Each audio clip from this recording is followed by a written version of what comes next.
Okay, your first tool, something for us. Wow, what does that mean, something for us? Well, we'll go back to the understanding of what us means.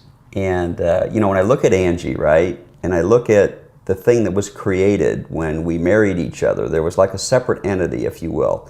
And I'm going to refer to that again as our us. And that is our usness. So when I want to do a tool, when I want to do an exercise with Angie, and this particular one, I'm doing it for us. I'm not just doing it for her, I'm doing it for our kids, for our legacy, for our friends, for our community, for those people that are watching us. I mean, our us is a big thing. And sometimes I could even be too mad to do it for Angie, or maybe too much of an upset. But if I think about, like, I'm doing this for us, and I'm part of the us, so therefore, because I'm part of the us, I'm also doing this for me. Well, I just want to, again, how this tool really does help us. The very first tool we're teaching here is that it actually helps you put deposits, so to speak, in a, so to speak, love bank. Because what we see that over a matter of time, as couples, we actually, start doing little things that hurt each other, that upset each other, and we take a lot out of the relationship. And this is a really great tool on how do you intentionally invest in your us and put some love deposits in that emotional love bank, and really be intentional to create something healthy and create that connection that if you're not careful, it just won't be there, or it can slip away. As we look at us, right, goodwill, empathy, respect, all those things have to be willing to be in place before I'm willing to do something different. Otherwise, I'm doing some type of dirty fighting, and we'll talk about that later. But if I have goodwill, empathy, and respect for my wife when I do these tools, then something else can be generated. I also have to honor my word, so I'm going to do it the way it was designed. So I'm not going to watch this DVD and then do it my way, because you're going to get your result if you do things your way. And if you were happy with the way you were doing things, you probably wouldn't be watching this today. So just consider that I've got to have goodwill, I've got to have empathy, which means I got to care. And guys, sometimes we miss the mark on that, right? Like, I actually really have to care how it is for her, even if I don't understand it. And I've got to have respect. I got to be careful of the words that I choose, my body language, the facial expressions that I might have. And because I'm going to give my word to this, and I promised her that I'm going to do this the way it's designed, I've got to honor my word. And so all these things are so important when we start looking at implementing new things in our lives. And for something for us, I'll just say that we've had numerous couples, numerous, like on the brink of divorce, say things like, "It changed my whole marriage. It saved my marriage. I can't believe how much happier we are. I can't believe how our intimate life has changed." Guys, you want to listen closely to that. This is important stuff. When you get to share with your spouse, she's all of a sudden more available for you because she knows you care. She feels more emotionally connected to you, which allows her to be more physically connected. That's what we've seen over and over. Yes, and so I just encourage you, as you see it demonstrated by Porter and Joni, as you hear us tell you the ins and outs and where you may fall in a hole doing this exercise, listen real carefully. And if you don't get it the first time, go back and play it again and listen again. One thing that we know about people is this, is to have anything work when you're talking about communication, this physical closeness, right? The holding of a hand, the touching of a knee, whatever. Maybe the best you got is you can touch each other's finger. But whatever you've got to have some kind of physical closeness, and then emotional openness, right? That's where breakthroughs happen, is if I can be physically close. So even when she says something and it might hurt me a little bit, I'm still connected to her. It's our us. We're connected together, that I can handle it. I can listen to what she has to say. So Porter and Joni will show you this in your upcoming demonstration. We're just going to break it down for you on appreciations. Men, women like to be appreciated for who they are. You got that? Who they are. They don't really want to be appreciated for washing the dishes. Okay? If that's the best you got, fine. But, when I give my wife an appreciation, I appreciate her for being a great daughter to her mom. Men like to be appreciated for what they do. They are performance oriented, and they like to be appreciated for those things that they do to provide and be the leaders and set the examples. And so they like to be appreciated for what they do. The next one that we go over is new information. And you know, when you're doing your cards, you'll have it in front of you. You won't have to remember this off the cuff. You'll have a tool to look at as you're going through these tools.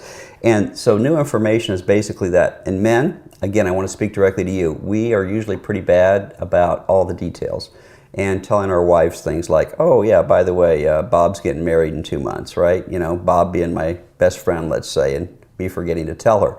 So it's a good opportunity for you to remember each day new information that your spouse may want. Now the cool thing about this too is, guys, because of the way it's designed, I would share new information. Oh yeah, Angie, Bob's getting married in 2 months. She can't ask me a bunch of questions. What do we normally do as women? But what about, you know, when and how and where are we going and, you know, where's it going to be and who's going to, you know, what about kids and all, you know. Yeah, no, you don't have to answer any of those further questions. You've discussed the new information. Now there's a time and a place for all that, but this is just, so just picture that you've got a table and you're just going to put your stuff on the table and you're just going to say, hey, this is what's up. And then there'll be a time to talk about it later, but this is just to share the information. So please keep that in mind. This is not about fixing something. This is not about her agreeing or disagreeing, whether Bob's getting married, whether I'm in the wedding, where it's at, what time, what day. This isn't the time for that. This is just a time to share information. New information, guys, you could have got a speeding ticket today going 60 miles an hour over. Okay, really, this could happen. Say, honey, new information, I got a $250 speeding ticket today. Now the good news is you get to tell her about it. And the good news is she can't question you a whole bunch, but I promise you, you're going to have to deal with this. So, you know, just know that this isn't like a way for you to escape responsibility for things that we're doing. It's just a safe place to share it. And then you do have to deal with it. But first you got to remember to share. And so just know it from that context. The next one's a puzzle. You know, a lot of people say, well, what do you mean by a puzzle? Puzzle is something I'm curious about. You know, and it could be about her, could be about work, could be about friends, could be life, about yourself even. Could be about myself, you know, all these things. So, you know, like today I'm puzzled why I seem to have gained 10 pounds again. I'm puzzled by that. And I don't get it because I'm really not eating that badly, but I'm puzzled by it. You know, as I put my pants on, they're a lot tighter than they were yesterday. So I'm puzzled by that, and I can just share that. And it's not a time for Angie to say, well, if you quit eating the macaroni and cheese and the donuts, you know, that might have something to do. No, I'm just puzzled by that. So just know that a puzzle's a puzzle. There's nothing to fix. You're just curious about something. Okay, and on each one of these, I don't know if we share two that we go back and forth. That he would give an appreciation first, and then I would give an appreciation. He would share new information, then I would share new information. He would share a puzzle, then I would share a puzzle. So and if you don't have one, it's okay to say, you know, I just don't have one. Right. But you better have an appreciation or it's a no pass, okay? So you may not have new information to share. Or, you know, you can get 3/4 of the way down and say, you know what, I have some new information. And you can go back and do that. The next one is a request for change. Now, this is the one that may cause you to go, whoop, and pull away. Or like this. Or put your hand up, okay? Because now you're pretty much requesting a change inside of the relationship. And this is where this physical closeness and emotional openness is so important. And empathy. Yeah, empathy is so important here too, because you got to care as a listener what your spouse is really trying to say here, and see, you know, try to see with empathy how it is from their point of view. Yeah. Request for change, you want to be careful in your verbiage. Like, you know, there's a nice way to say a request for change, and then there's that sarcastic, dirty fighting attack thing that we've tried in the past, you know, that hasn't worked. So you might want to check in with your verbiage bank before you speak, and check in with your posture and all of these things. So I would say that the first thing you'd want to look at when you are doing the request for change is to really soul search. Are you speaking with goodwill and respect? So for instance, I have a request for change. My request for change with Angie might be is that she cuts her hair short. And, you know, because I could give her the reason, right? You know, I have a request for change, honey, that you cut your hair short. I noticed that you spend a lot of time getting ready, and my request is that you cut the hair short. Now, she doesn't have to agree with that.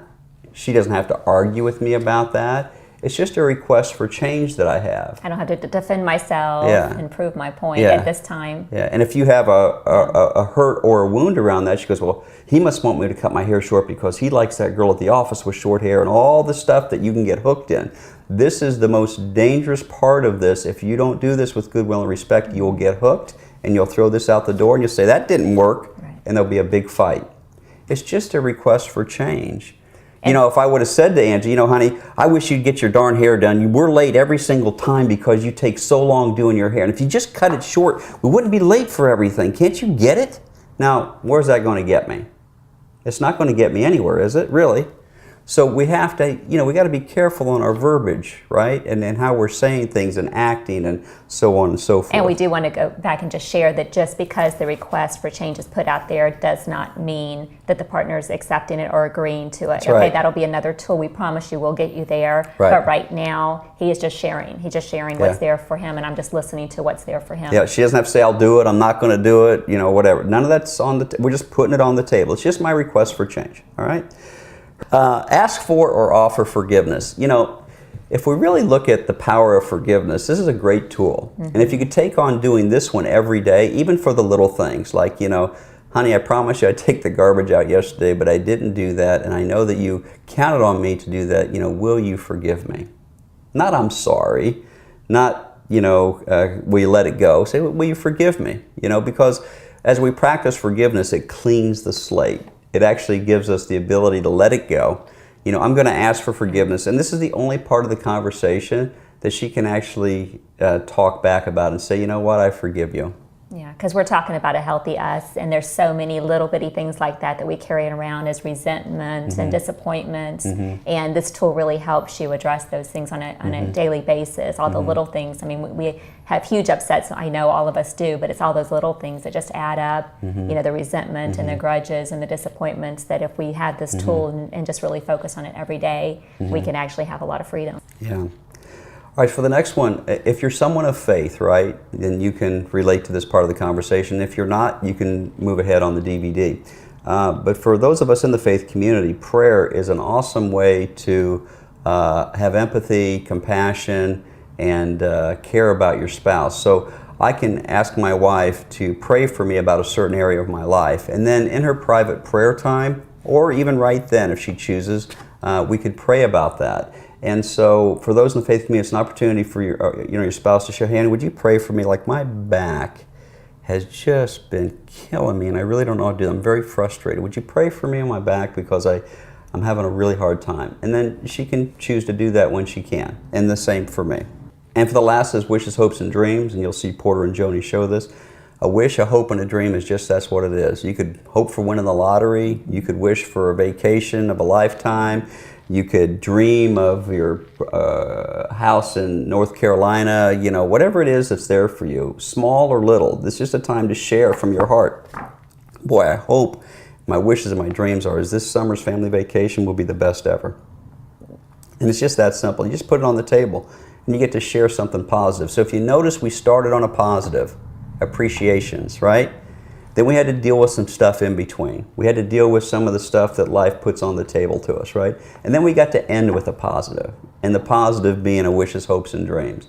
So our wishes, hopes, and dreams for you is that you'll use these tools, and you'll use them the way they were designed, and then you'll have the results that are available for you. And that if you get stuck, and look, you're going to get stuck. We get stuck. Go back and review and see what stage that you missed. What wasn't I doing, or what did I do? Did I talk after she talked? Did I interrupt him when he was sharing? Did I not hold a hand? Did I pull away when I got hurt? Did I shut down when I heard something I didn't like? That's another caution. You know, when you go through this and you get shut down and you're no longer present in the us, you're not doing any good. You'd be much more ahead by saying, you know, honey, I need a timeout just for a moment. I've got to regain composure. I need to get myself together. Then try to pretend you're doing this right. It's time to give up pretending and get real with each other. And this is a tool, but it's also, I can cut my wife with this, and she could cut me with it. If we don't do it the way it's designed, it can be a weapon. By trying to prove something. Honey, let's do something for us. So I got a lot of stuff I got to go over with you today. I'm puzzled this and new information, requests for change. I mean, if we go in with those types of attitudes, what's the chance that she's going to want to do something for us? It's just not going to happen. You know, one thing that we're seeing a lot of time with couples is the encouragement actually is just having the husbands take the lead and set the example. We're finding that so many times it's the women that want to talk and the men want to avoid it. They think, oh, I don't have a problem, so I don't want to talk. I don't want to share my feelings. I don't want to go there. So I don't know if you want to speak Well, to I just that. want to share on that. So for those in the faith community, scripturally, if we take a look at it, that's God's hierarchy. You know, there's God, then man would come underneath him, and then his wife wants to follow because he's doing things in that order. And for those of you that aren't in the faith community, it's just being a leader in your house. And being a leader in your house means I'm going to take the first step. And set the example. Yes. So for all of you today, we thank you, and we are excited that you're about ready to learn a whole bunch of great new tools. And the encouragement also is that this is a wonderful tool to be used as a family. So we Yes. encourage us to try it out, to Master it. to get Yep. really comfortable using it. And when you can sit down at the dinner table and do this as a family, have everyone go around sharing appreciations, have everyone go around sharing new information, have everyone go around sharing puzzles and requests for change and Yep. asking for forgiveness. Your kids can do this. They want to be a part of healthy communication, and they will love it, and it will make all the difference for a healthy family. Okay, let's go. Thank you.